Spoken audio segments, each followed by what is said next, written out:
Welcome again to the Inner Sanctum. I'm Raymond, your host. Come in, won't you, and sit down? Well, very nice to see so many of you here. People who believe in black magic, haunting, and ghosts. Huh? Oh, you don't believe in them? Well, our story tonight is about some sailors who didn't believe in them either. But it didn't take them very long to find out that such things did exist, that they were wrong, dead wrong. Inner Sanctum Mysteries brings you one of Broadway's and radio's best-known stars, Arthur Vinton. Tonight, Mr. Vinton appears as Captain Bates in Dead Reckoning, an original radio drama by Robert Newman. When you have that all-in, down-and-out feeling, you may be a victim of irregularity. Then you can help restore your usual pep and vigor by taking one or two Carter's Little Liver Pills with a glass of water when you go to bed tonight. Carter's Little Liver Pills help you feel better by providing remarkable two-way relief. Relief you cannot expect from a simple laxative alone. Here's what happens. First, Carter's Little Liver Pills wake up the flow of a vital digestive juice, and they do this usually within 30 minutes after taking. Second, they help restore regularity. It's this two-way relief that works so fast and so differently to help you feel up on your toes again. So don't go on feeling way below par when you can get this kind of relief with Carter's Little Liver Pills. Get a box from your druggist now, only 25 cents.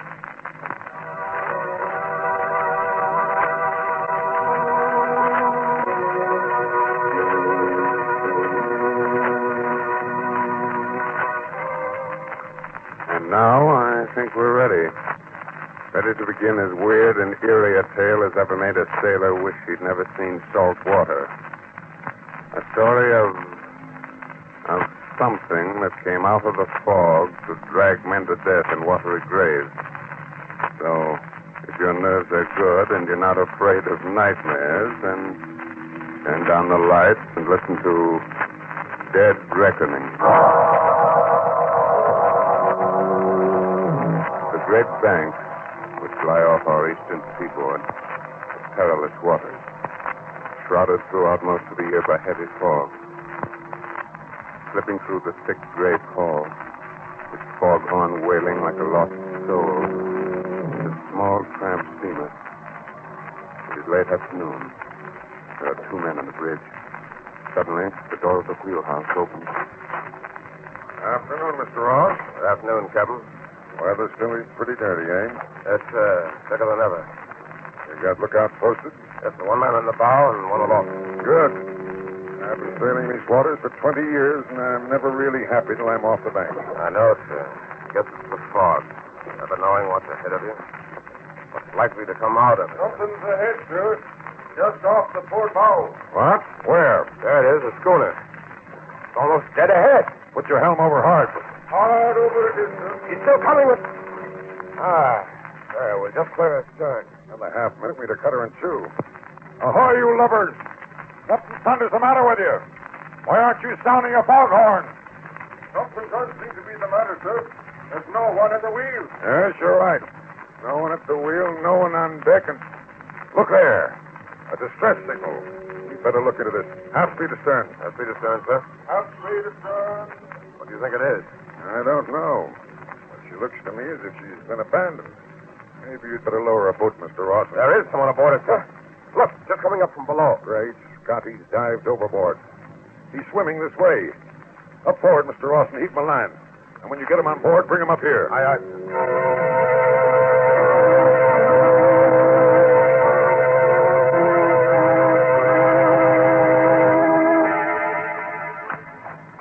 There he is, Captain.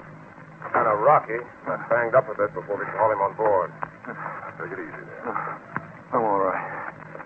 Listen, Captain. Get away from here fast. Get away? What about the schooner you jumped off? The rest of the crew? Dead. Every last man. Dead? I'm the only one left alive. Dead of what? That thing got them. One after another. That gray thing from the sea. If I hadn't locked myself in the galley, it would have... What are you talking about? Oh, I'm sure you'd better lower a boat. Take a look-see, Mr. Ross. Aye, aye, sir. No, no. No, you fools. Don't you realize that it's still there on the schooner? He wanted to follow you back here, kill you off one by one, too. Don't you realize? Oh, here, catch him all. I've got him. Good. All right, inside here to my cabin. All right. Put him in on my bunk, yes? There we are. Poor devil. They were shot. Think he's out of his head, sir? I don't know. It might be all imagination. On the other hand, We should investigate. I'll take a boat over and see what I can see.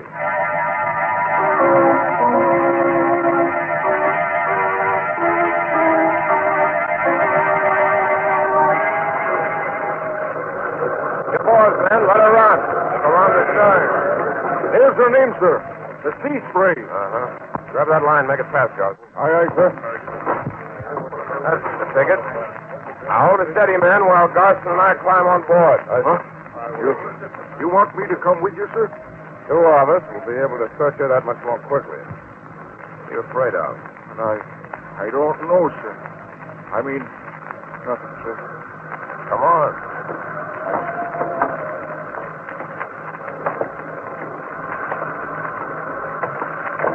She's still got all her sails set, sir.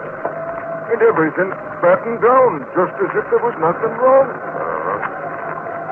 Ahoy, anybody about? Ahoy! Oh, it's still below. But what's the need of that, sir? If there was anybody down there, wouldn't they answer? Suppose they're sick. Suppose it's the plague or something. Well, okay, sir.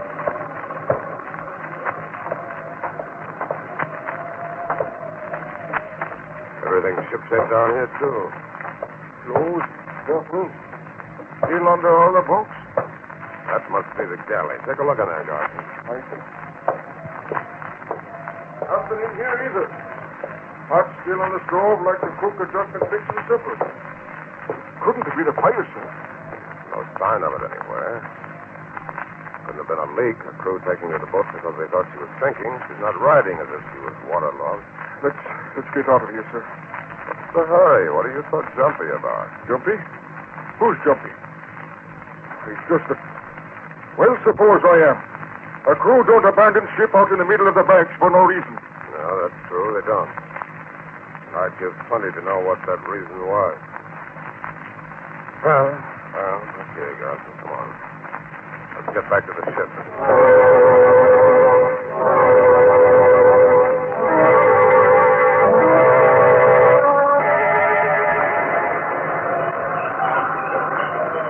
Make sure the boat's in place and everything's stowed properly before we get underway, man. Right, sir, we will. Oh, there you are, Mr. Ross. Well, what'd you find out? Nothing, sir. Nothing? Now, what do you mean? Just that, sir. We didn't find out a blessed thing. We looked her over from stem to stern. Everything was shipshape. There didn't seem to be a single reason why they should have abandoned her. But there wasn't a soul on board. Strange. Mighty strange. Well, let's go inside and see if our friends come through yet. Yes, sir. Hey, he's trying to sit up. Oh, here, now let me help you. Yeah. Are you sure you're all right now? Yes, sir. Sorry I keeled over. I guess I was in worse shape than I thought I was. I'm sorry I spoke to you like that. Oh, now, forget it. What's your name? Banning, sir. Joe Banning. Banning, eh? Excuse me, sir, but are we underway now? Yeah, just got started. Why? Well, it's the schooner we're away from. Then we're away from that cursed ship. The happier I'll be. If you hadn't come along when you did, we'd have to spend one more night on board that ship. Easy, Banning, easy. There's nothing to worry about now. The world began 2 nights ago. We've been out on the bank. We're fishing for about 3 weeks by then. We were just starting back to port when the water went funny. Funny? How? Turned salty and red. Red as blood. Russ, corrosion in your tank. That's what we thought at the time. But that night, men started disappearing. What? Hearing? Captain Bassett himself was the first. I left him at the wheel. I went below to get some grub. When I came back on deck, he was gone. Gone? Gone where? We didn't know. We put about, went back looking for him. We never found him. Stevens, the mate, took over, took the next trick at the wheel. When it was time to change watches, we found that he was gone, too. What are you getting at? The truth. Well, we figured we could still make port even though we were short-handed. Anyway, we were pretty sure we'd be off the banks, out of the fog belt by morning, so that if we blew a distress signal, it'd be seen. But in the morning, there was still fog all around us. It was like we couldn't get away from it. And another man was gone. Now, look here, Benny. Just a second, Mr. Ross. Let him finish. And that's the way it went? One man after another disappearing with no way of telling where they'd gone or what had happened to them? Not exactly, sir. 2 more men went that day. Another that night. That left only 2 of us, Ross and myself. We were near crazy by that time. Trying to stick together. But we had to have someone at the wheel and we had to weed. I went down to the galley to get some hardtack. While I was down there, I heard Larson scream. I went back to the bridge. There he was fighting with it. What? That's just it. I couldn't clearly see it. Larson let out that one yell. Then went backward over the rail. I stood there staring. And all of a sudden I felt something.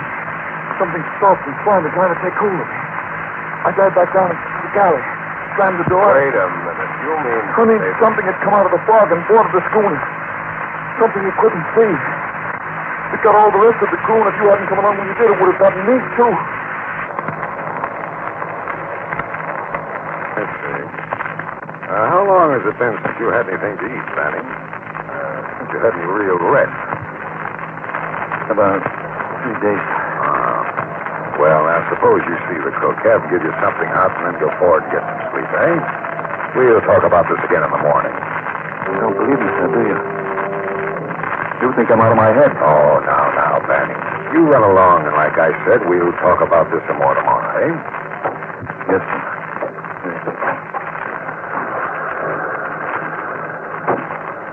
You don't believe him, do you, sir? You mean you do? Well, I don't know. But I won't be sorry when we get off the banks out of this fog tomorrow.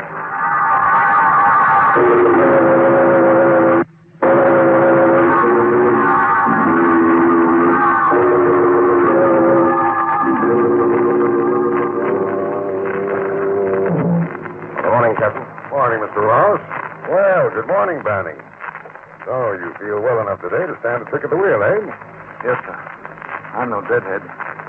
I don't mind working my passage. Good. Fine. Had breakfast yet, Mr. Ross? No, sir.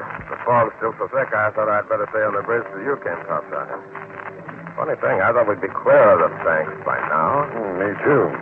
Well, I asked the cook to bring some coffee up here to us. And later on, if the weather starts clearing, set it down here, cook. Aye, aye, sir. Anything the matter? What are you waiting for? Just for you to try the coffee, sir. Try it? What's wrong with it? What is wrong with it? It tastes terrible. What did you put in it? I didn't put anything in it, sir.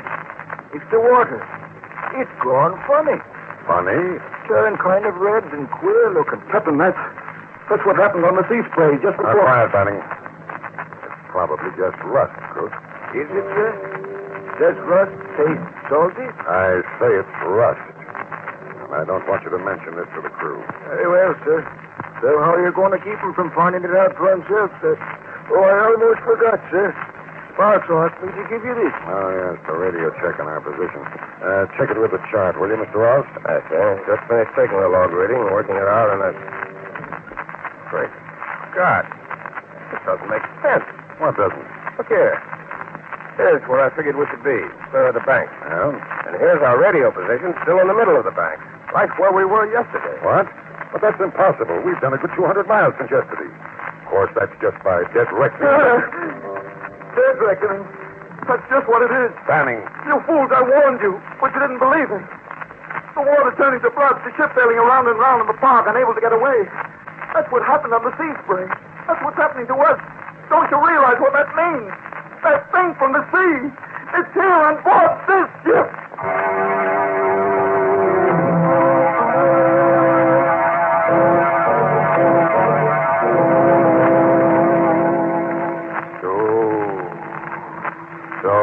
thing from the sea. The thing that can't be seen that came out of the fog and dragged an entire crew to its doom has taken possession of another ship. Will the same thing that happened to the Sea Spray happen again? In just a moment, we'll find out. Meanwhile, don't sit back and envy the life of the party all that pep and ginger. You may suffer a headachy, sluggish feeling due to irregularity, but thousands of others do too. And many of them shake it off by taking Carter's Little Liver Pills. Try them tonight according to the directions on the package. Then tomorrow morning, see if you don't feel you can lick your weight in Wildcat. Here's the sound medical reason why Carter's Little Liver Pills are so effective. They can give you two-way relief for sluggishness, something you cannot expect from a simple laxative. First, Carter's Little Liver Pills wake up the flow of a vital digestive juice, and they start to do this usually within 30 minutes after taking. Second, they help restore regularity. It's this two-way relief that helps you feel better.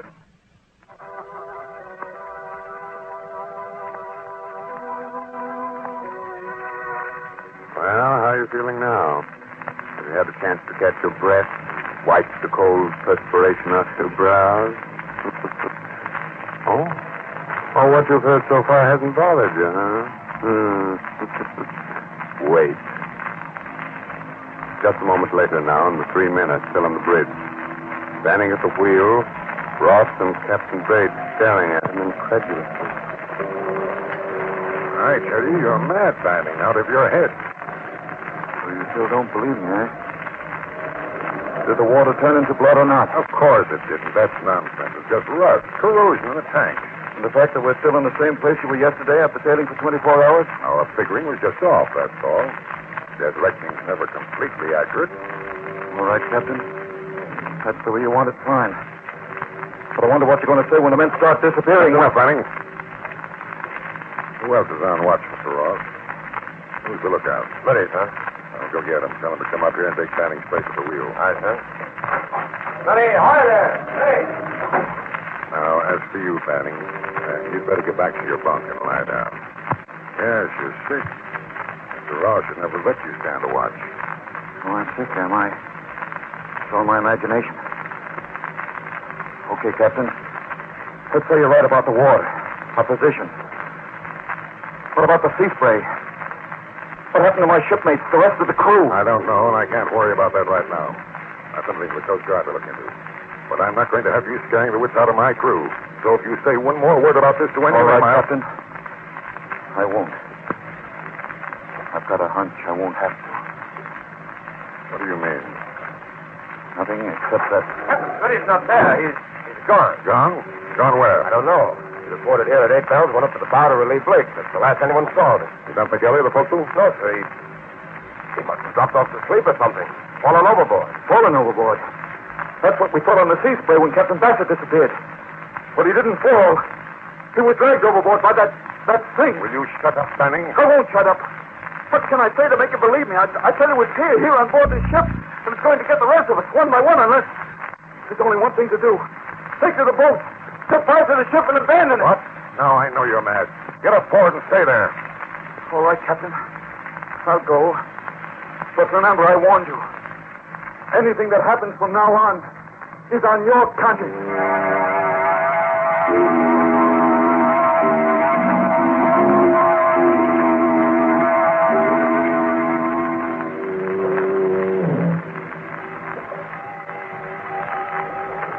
Six bells and all's well. Keep where she goes, Garson. South-southwest. Aye, sir. South-southwest. Like this fog. So thick as ever. That's the ship's length ahead. Oh, sir. Begging your pardon, sir. Yes? Shouldn't we be off the banks out of the fog by now? I know, Garson. We evidently made a mistake in our reckoning. According to the radio compass bearing we got this morning, we're still around the middle of the banks. Won't be clear until tomorrow. I see, sir. Oh, by the way, Garson, what are the men saying about Smitty disappearing that way? Why, nothing, sir. Except... Yes? Well, sir, they can't understand how he could have fallen overboard with the sea so calm. And then there's this here business of the water turning funny. They're feeling kind of jumpy about that, too. Yeah, well, what's that? Looks like a small craft fishing boat. Bessie is off to starboard, sailing parallel to us. A schooner. Who's up at the bows? Look out. Blake, sir. Well, what's the matter with him? Is he asleep? Why didn't he sing out when he saw her? I don't know, sir. I'll... Captain Bates. Captain Bates. I thought I told you to stay below, Benning. You did, but that's Schooner. Do you recognize her? Recognize her? She does look familiar. Great Scott. It's the sea spray. What? Can't be. We left it drifting a good 200 miles from here. You only think you left. Besides, when we left her yesterday, she was deserted. But now, she just sounded a foghorn. There are men aboard her.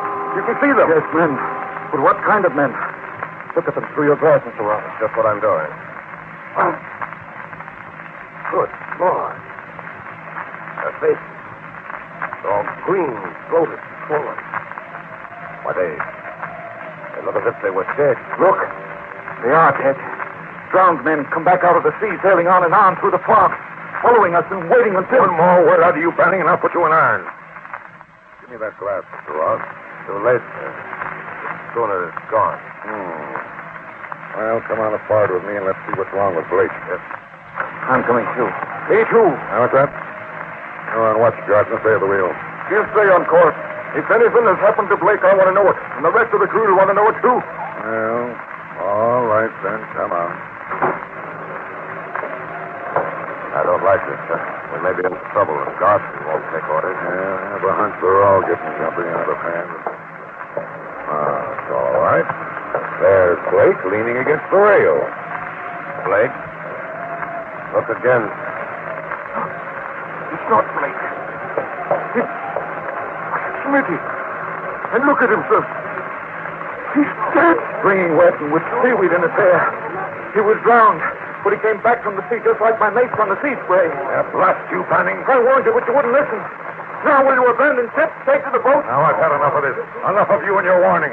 Grab him, Carson, Mr. Ross. I won't go through it again. I can't, darling. One man after another go over the side track to his captain. I know you're sooner or later. Banning, no! He went overboard. Why, that's it. If he's rather commit suicide and stay on board this ship, we're not going to stay either.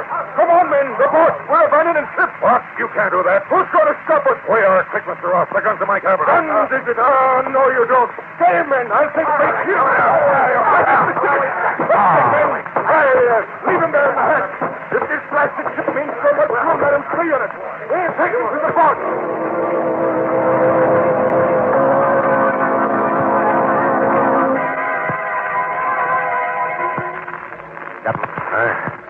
Captain Bates. Oh, yeah. Why, what happened? Don't you remember? The man, after Banning jumped overboard, they went crazy. Oh, yes. I remember that. They swarmed all over us. Did they really go? Abandon ship? Every last man. We're all alone, just the two of us.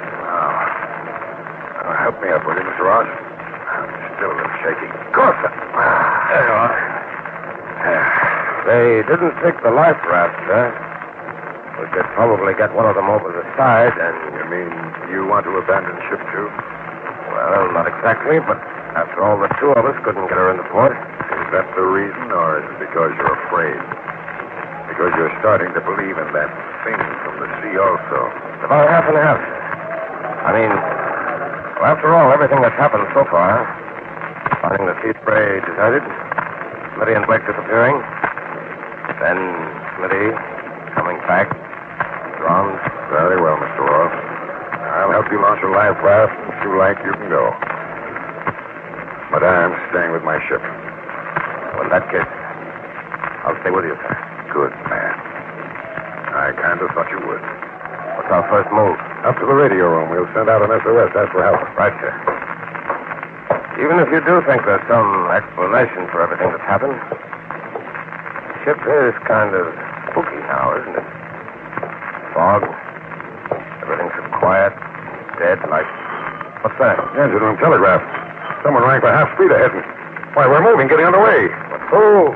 There's no one on board but the two of us. Maybe one of the engineers didn't go. Stayed below. No one stayed, I tell you. No one. There's just the two of us on board and... Foghorn. So, Ralph, I don't like this. You don't like it, Someone coming. They're heading to the bridge. Can you see who or what? Yes. Banning. It can't be. He jumped overboard. He's dead. Yes, Smitty was dead, too, but he came back. And...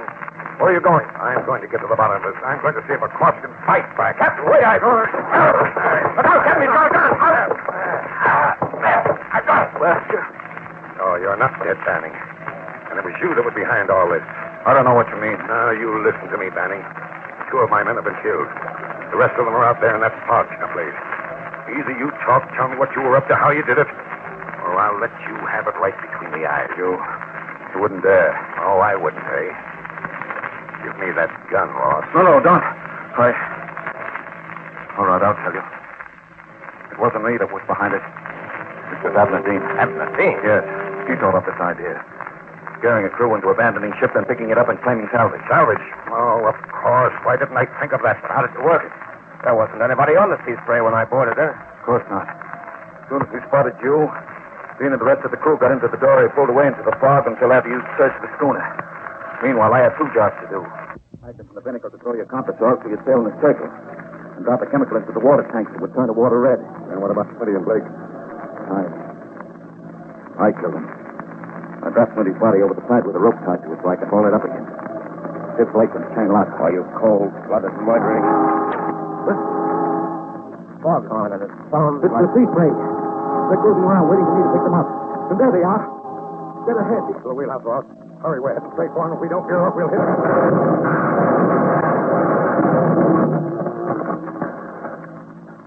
Please, run them down. Do you think? Yes. I'm afraid so, Ben. The propellers must have gotten those that didn't go down with the schooner. But maybe it's better that way. They say that drowning's easier than hanging, as you'll probably find out for yourself.